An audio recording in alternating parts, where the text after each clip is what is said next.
Saya akan ajak Anda langsung jalan-jalan ke Turki. Kita sudah terhubung dengan mahasiswa Indonesia di Kutaya, Turki. Ada Ine Yulia. Assalamualaikum, selamat sore Mbak Ine.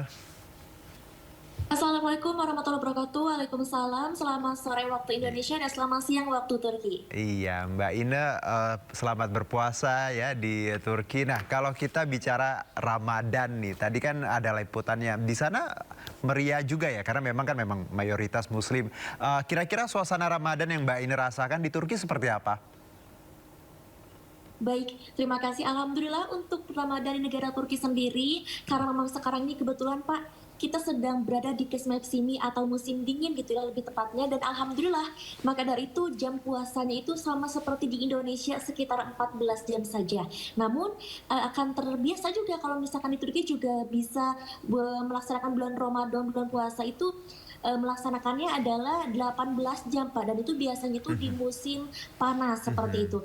Dan kalau misalkan ditanya gitu ya kemeriahannya seperti apa, di sini sangat meriah sekali dan kebetulan di sini adalah mayoritas Muslim gitu ya.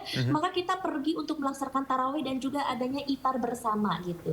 Oke, baik. Nah, kalau iftar bersama nih, makanan khasnya apa Mbak Ine di sana? Kalau kita kan kita punya gorengan ya, bakwan, bala-bala, Kalau di sana ada apa Mbak Ine?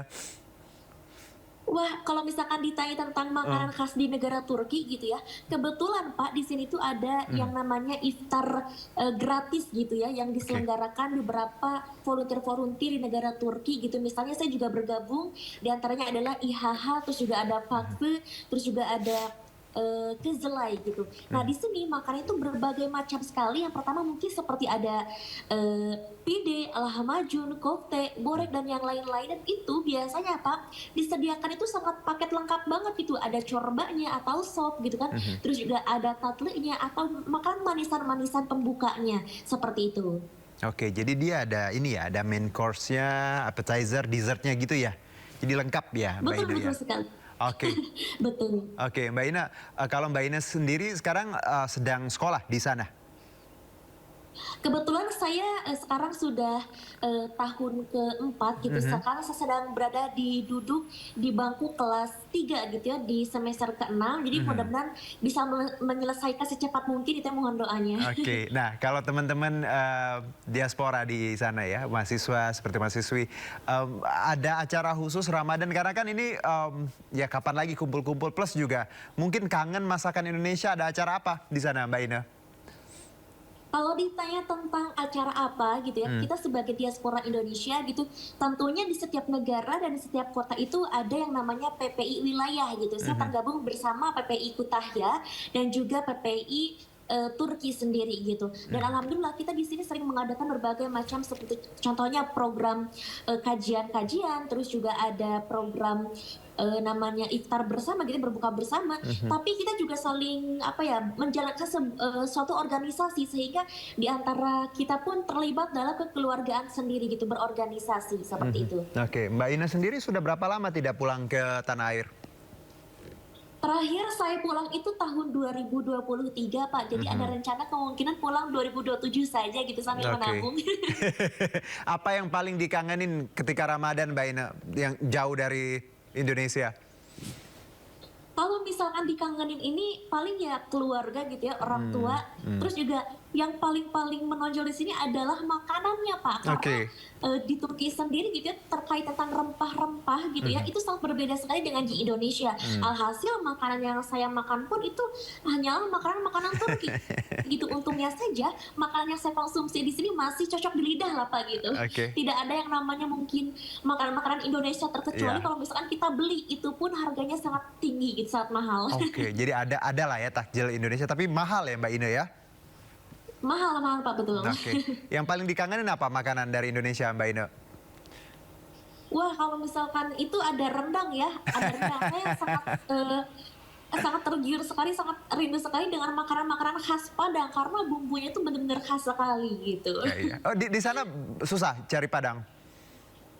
Oh, di sini sangat susah sekali, Pak, karena rempah-rempahnya tidak ada, kecuali kalau misalkan mau just tip ya, seperti itu.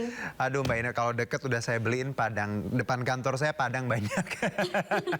Mbak Ina, Luar iya. biasa. Satu mungkin kalau kita lihat kondisi sekarang geopolitik Mbak Ina, ini kan kita tahu ya Timur Tengah, ya Iran saat ya, ini sedang dalam perang seperti itu. Teman-teman di Turki sendiri kalau warga lokal, baik itu lokal maupun Mbak Ina sendiri diaspora, ada concern khusus, ada bahasan soal ini ketika bertemu dengan teman-teman di sana? Terkait mungkin, perang yang sedang terjadi ini ya, Pak, ya? Hmm, hmm.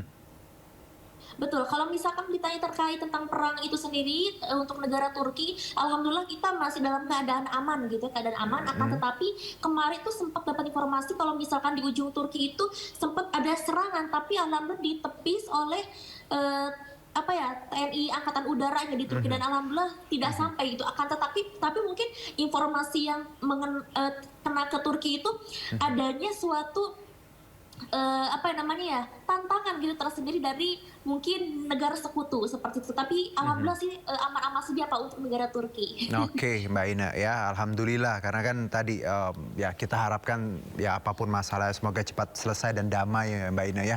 Mbak Ina, Mbak, satu mungkin ini sebelum ditutup nih, keluarga yang nonton ada pesan untuk keluarga atau siapapun yang di tanah air yang Mbak Ina kangen?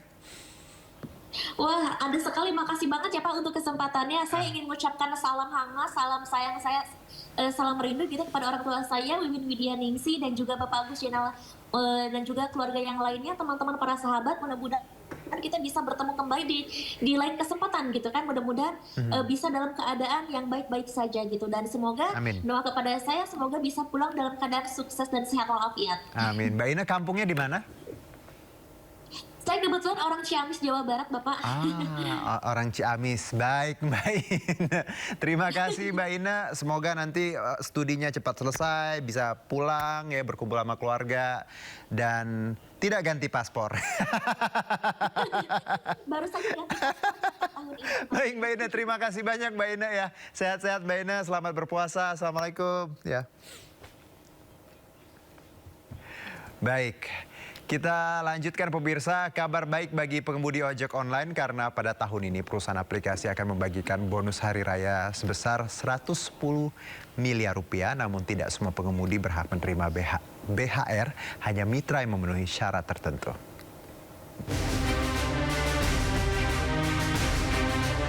Kabar baik bagi para pengemudi ojek online karena lebaran tahun ini perusahaan aplikasi menyalurkan bonus hari raya atau BHR. BHR adalah tunjangan hari raya yang diberikan kepada pengemudi ojek online yang memenuhi persyaratan. Kalau untuk tahun sekarang ini ya mungkin belum ada kepastian kan gitu. Dari pihak pemerintah mungkin udah diumumin, tapi dari pihak aplikator itu belum ada pemberitahuan gitu. Mengharapkan sekali gitu loh, apalagi sebagai ojol gini kan, yang tiap harinya pendapatannya di bawah rata-rata gitu lah. Total anggaran bonus hari raya yang disiapkan perusahaan pada tahun ini mencapai sekitar 100 hingga 110 miliar rupiah. Sekitar 400.000 mitra pengemudi ojek online akan menerima bonus. Untuk pengemudi roda 2, besaran bonus hari raya berkisar antara Rp150.000 hingga Rp900.000. Sementara bagi pengemudi roda 4 atau taksi online, bonus yang diterima berkisar Rp200.000 hingga Rp1.600.000. Besaran bonus yang diterima setiap pengemudi tidak sama, karena ditentukan berdasarkan keaktifan, produktivitas, serta kualitas layanan selama menjalankan pekerjaan. Bonus hari raya pengemudi ojol dijadwalkan cair pada awal Maret hingga paling lambat 7 hari sebelum Hari Raya Idul Fitri. Dengan adanya bonus hari raya ini diharapkan dapat menjadi tambahan penghasilan bagi para mitra pengemudi. Besaran bonus yang diterima setiap pengemudi tidak sama, karena ditentukan berdasarkan keaktifan, produktivitas, serta kualitas layanan selama menjalankan pekerjaan.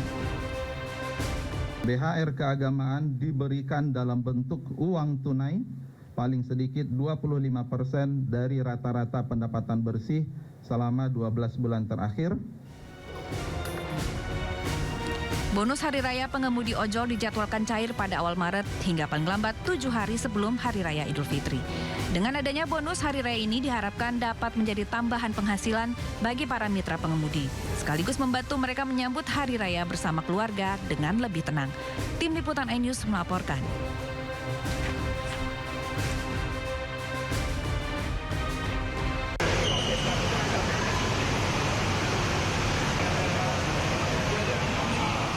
Ya, pemirsa, stasiun Pasar Senen Jakarta Pusat mulai didatangi penumpang yang memilih mudik lebih awal.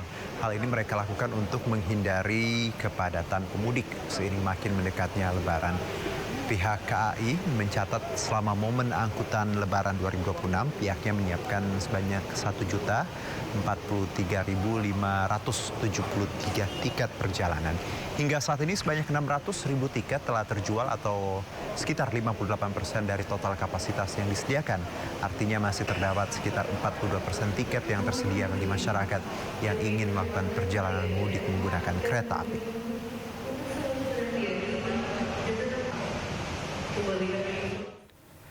Demi menjaga tali silaturahmi dan kerukunan antar umat beragama, Kelenteng Hok Sui Bio di Kabupaten Bojonegoro, Jawa Timur menggelar buka bersama. Ratusan warga muslim pun berbondong-bondong datang bersama dengan sanak keluarga untuk berbuka puasa.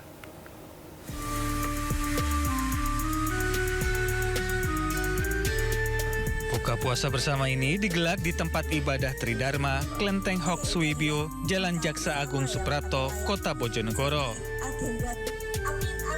Setelah waktu berbuka puasa tiba, seorang ustadz memimpin membacakan doa berbuka puasa. Usai doa buka puasa bersama dibacakan, satu persatu muslim mengambil piring makanan yang telah disiapkan oleh umat Tionghoa yang menjadi panitia buka puasa bersama.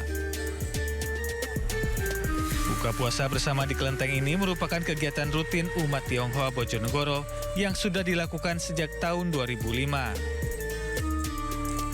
Hari Jumat dan selama bulan Ramadan. Tujuannya? Tujuan satu, memupuk kebersamaan, kita saling toleransi, dan tidak semua musafir, kita tujuannya para musafir dan masyarakat sekitar. Warga berharap kegiatan serupa bisa terus dilakukan demi menjaga kerukunan, terutama antar umat beragama. Dari Bojonegoro, Jawa Timur, Dedi Mahdi, iNews melaporkan. Bulan suci Ramadan membawa berkah bagi pengrajin makanan ringan rengginang di Mojokerto, Jawa Timur. Pesanan rengginang meningkat hingga 200% dan bahkan diekspor ke Hong Kong dan Malaysia.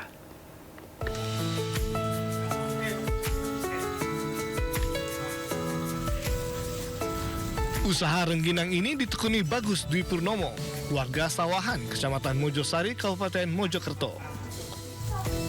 Usaha turun-temurun ini sudah berjalan masuk generasi ketiga dari kakeknya dulu. Usaha rengginang yang sudah 3 generasi semakin berkembang, bahkan bertambah ramai saat bulan suci Ramadan. Rengginang biasanya dijadikan suguhan pada hari raya untuk para tamu. Untuk membuat rengginang, Bagus dibantu 6 karyawan, terutama ibu-ibu rumah tangga warga sekitar rumahnya. Memasuki bulan suci Ramadan, pesanan rengginang meningkat hingga 100% dengan kapasitas mesin produksi 100 kg bahan baku dan 100 kg per harinya. Kini Bagus harus memasak hingga 2 kali lipatnya. Bulan Ramadan menuju bulan Lebaran, Hari Raya, alhamdulillah permintaannya meningkat. Biasanya 1 bulan sekali Hong Kong minta 1.500 piece dan alhamdulillah bulan ini 2 kali. Iya.